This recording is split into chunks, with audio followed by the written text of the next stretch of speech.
সুপ্রিয় দর্শক বন্ধুরা আসসালামু আলাইকুম। আশা করছি আপনারা সবাই অনেক বেশি ভালো আছেন। তো আজকের এই ভিডিওতে বেসিক্যালি আমরা ভিভোর নতুন device Vivo S30 Pro mini স্মার্টফোনটাকে ফুল রিভিউ করার চেষ্টা করব।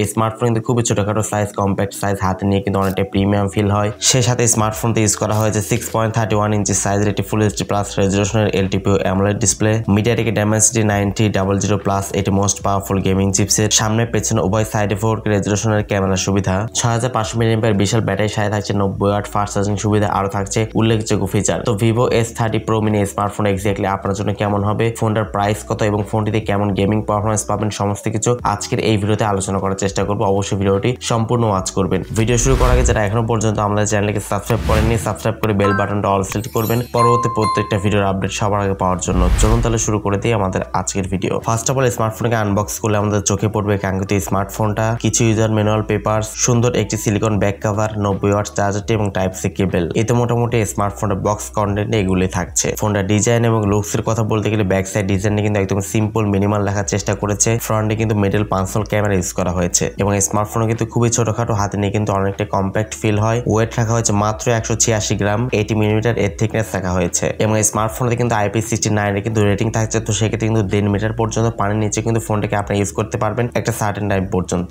ফোনটা ডিসপ্লে সেকশন ইউজ করা হয়েছে 6.31 ইঞ্চি সাইজের একটি ফুল এইচডি প্লাস রেজোলিউশনের LTPO AMOLED ডিসপ্লে ইউজ করা হয়েছে। সাথে থাকছে 120 হার্টজ এটি রিফ্রেশের সুবিধা। ডিসপ্লে প্রোটেকশন হিসেবে থাকছে ডায়মন্ড শেড গ্লাস। তো যেহেতু এখানে ফুল এইচডি প্লাস থাকছে এবং LTPO AMOLED ডিসপ্লে থাকছে, তো সেক্ষেত্রে অবশ্যই আউটডোরে ডিরেক্ট সানলাইটে ফোনটিকে ইউজ করার সময় কোনো প্রকার শার্পনেস বা ব্রাইটনেস জড়িত কোনো সমস্যা কিন্তু আপনি ফেস করবেন না। 120 হার্টজ রিফ্রেশ থাকা ডেফিনেটলি ফোনটিকে স্মুথলি রান করতে পারবেন। ফোনটা এট দ্য মেইন পারপাস সেখানে বলতে গেলে ফোনটাতে পাচ্ছেন অ্যান্ড্রয়েড 15 এর সুবিধা, অরিজিনওএস 5 ইউজ করা হয়েছে। MediaTek Dimensity 9000 প্লাস এর একটি 4 ন্যানোমিটার ফেব্রিকেশন বিল্ড করা একটা most powerful gaming chipset use করা হয়েছে এবং জিপিইউ হচ্ছে Immortals G720। MediaTek Dimensity 9300 plus এটি কিন্তু মোস্ট পাওয়ারফুল একটি গেমিং চিপসেট। যারা আসলে PUBG, free fire, call of duty, asphalt 9 এর মতো ভারী ভারী গেমস গুলো অনায়াসে খেলতে চান, তারা কিন্তু এই স্মার্টফোনটা খুব সহজে কিন্তু দেখতে পারেন। গেমিং পারফরমেন্স কিন্তু যথেষ্ট ভালো পাবেন এই স্মার্টফোনটা দিয়ে এবং এই ফোনটা আপনারা পেয়ে যাবেন দুইটা র্যাম ভেরিয়েন্টে, সেটা হচ্ছে 12GB RAM 256GB internal storage এবং 12GB RAM 512GB internal storage. এর UFS টাইপ 3.1 ইউজ করা হয়েছে। ক্যামেরা সেকশনে বলতে গেলে স্মার্টফোনের ব্যাক সাইডে থাকছে মেইন ক্যামেরা হিসেবে 50 মেগাপিক্সেল,